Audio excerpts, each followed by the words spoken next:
You, dear viewer, have certainly heard of vaccines. You are told every year to get the flu shot by one person and told not to get it because of any number of reasons by another person. There are a lot of misconceptions about vaccines, how they work, and what kind of side effects they can have. There are also misconceptions about the preservatives in vaccines, and there seems to be a prevalent belief that these preservatives are tantamount to poison. In this video, I hope to address all of this and help put to bed these issues for you, dear viewer. If you happen to be someone that is already pro-vaccine and you want to learn more, this is a good video for you too. And be sure to share it with your relatives that may have the concerns mentioned above. First of all, you may be asking, why should I listen to some disembodied voice on the internet? Fair enough, you should be asking that. I would hope, though, that you would look at the arguments presented, analyze their rationality, double-check my sources, and decide for yourself if I am an honest provider of information. Further, about me, I do have a Bachelor of Science in Biology. I studied biology, primarily cell biology, for 4 years. In that time, I took classes on hematology, immunology, human anatomy and physiology, microbiology, and medical microbiology. These classes cover a broad range of material in a short amount of time, so I am no expert on any one of these disciplines. I would be bold enough to say that I am more educated than the layperson on these topics. Hopefully, you will keep in mind my background and the validity, soundness, and sources of my arguments to come to a rational conclusion about what I will discuss in this video. Now I will build my case for what you came here to learn about, vaccines. First, a little bit about the history of vaccination. The word vaccination comes from the Latin word vacca, which means cow. This is because the first major breakthrough with vaccines came from Edward Jenner when he successfully inoculated young James Phipps from smallpox using material from a cowpox sore in 1796. Cowpox and smallpox are similar viruses that historically were the cause of several plagues. Cowpox was much less harmful, and people were likely to survive it. Jenner came up with the idea of trying to use cowpox to create immunity to smallpox. In other words, using a less harmful form of a disease to prevent a deadly one. This small experiment was successful and led to a large amount of research and development in the realm of vaccines for the next 200 years. Inoculation against smallpox was so effective in Britain that cases went down from about 18,000 in the decade 1791 to 1800 to about 7,000 in the decade 1811 to 1820. This shows that vaccination was successful in lowering the amount of overall disease in the country in a short period of time. The success of vaccination continued well into the 20th century. In 1955, Jonas Salk created a polio vaccine that had an 80 to 90% success rate in trials. Later, the same day that these results were released, the US government licensed the vaccine for widespread use. Controversy about safety began only a month after this vaccine was licensed, however, as 11 deaths were linked to the polio vaccine and several patients were paralyzed. This was due to manufacturers not taking the precautions that Salk listed in his procedural documents. Later in 1960, the polio vaccine would again cause controversy, as it was discovered that simian flu was also in the vaccine administered to patients. Luckily, later the same year, a successful polio vaccine without harmful interactions was licensed and put in use, leading to the eradication of polio in the United States and all but 3 countries worldwide. Smallpox was declared eradicated worldwide in 1980.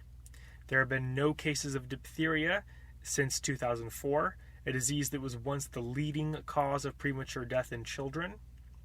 In 2016, endemic cases of measles were certified eradicated from the United States. These are the successes of vaccination efforts worldwide, and these are just a few of them. Disease numbers go down when vaccinations go up.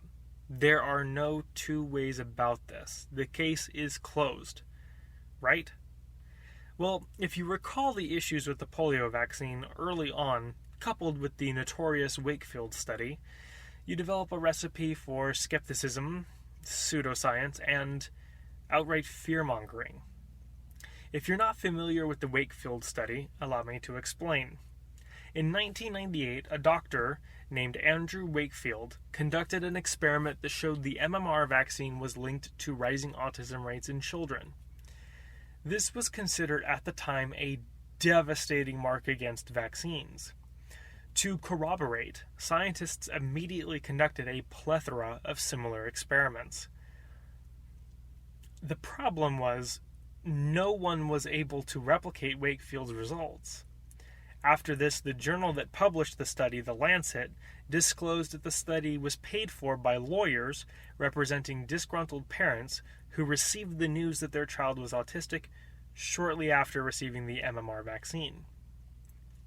This fact, coupled with the small sample size of Wakefield's study, led the scientific community to strip Wakefield of all credibility and label the study as faked.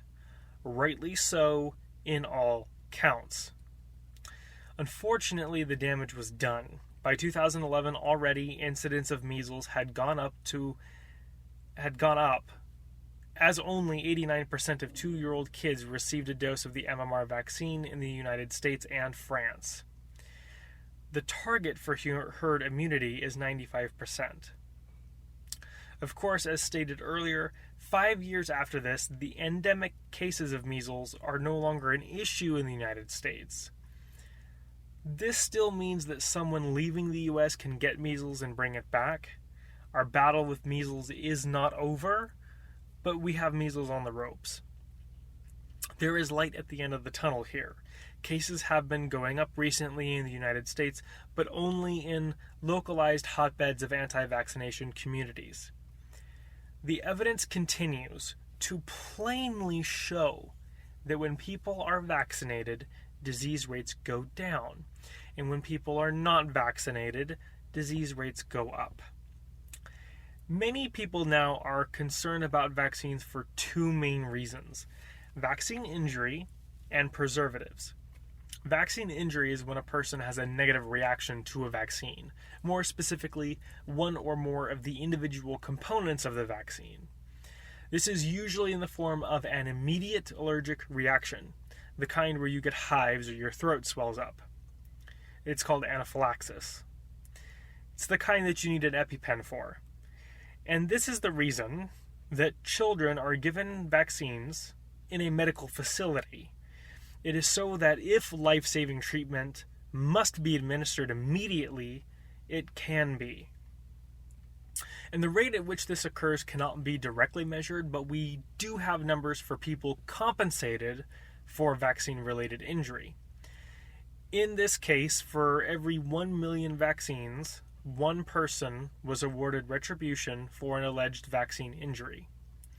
This is not to say that the individuals are lying, but mistakes can be made in determining the cause of an injury, and sometimes the vaccine injury in question was not caused by the vaccine, although it appeared to be. In some cases it really is, and those people deserve the compensation that they get. And also, it's for those people, it's all the more important that everyone else be vaccinated so that they are protected from the disease.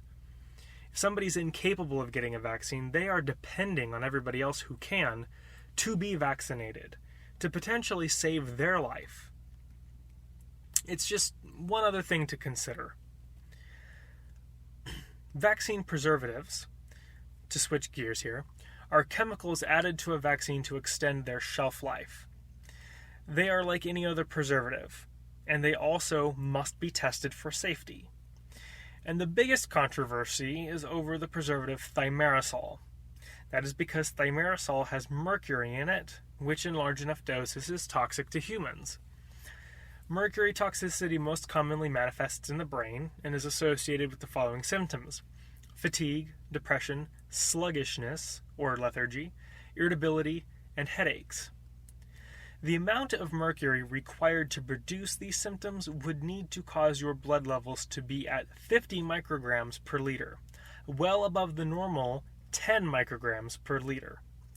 If the mercury is in its ionized form, then that takes the danger level all the way up to 200 micrograms per liter. How much mercury is in the thimerosal put into vaccines? 25 micrograms total. And this is in the form of a molecule. So I'm being charitable. I'm giving the worst case scenario. If it was raw mercury, which was being diluted by the roughly 5 liters of blood that you have, it would raise your blood level by about 5 micrograms per liter. This is not enough to cause clinical illness, and you will excrete it harmlessly. Tuna cans have more mercury than vaccines, so much more, in fact, that the EPA now recommends that you only eat tuna only once a week, maximum, to maintain healthy mercury levels in your blood. This should help to put into perspective how little mercury is actually in the vaccines we take. In conclusion, vaccination has a history of success, with an admitted and regrettable handful of mistakes. These mistakes were caused by fallible humans who were still learning how to create and approach vaccination safely. We benefit from those mistakes, regrettable as they are, because they aren't as likely to happen today than they were 60 years ago.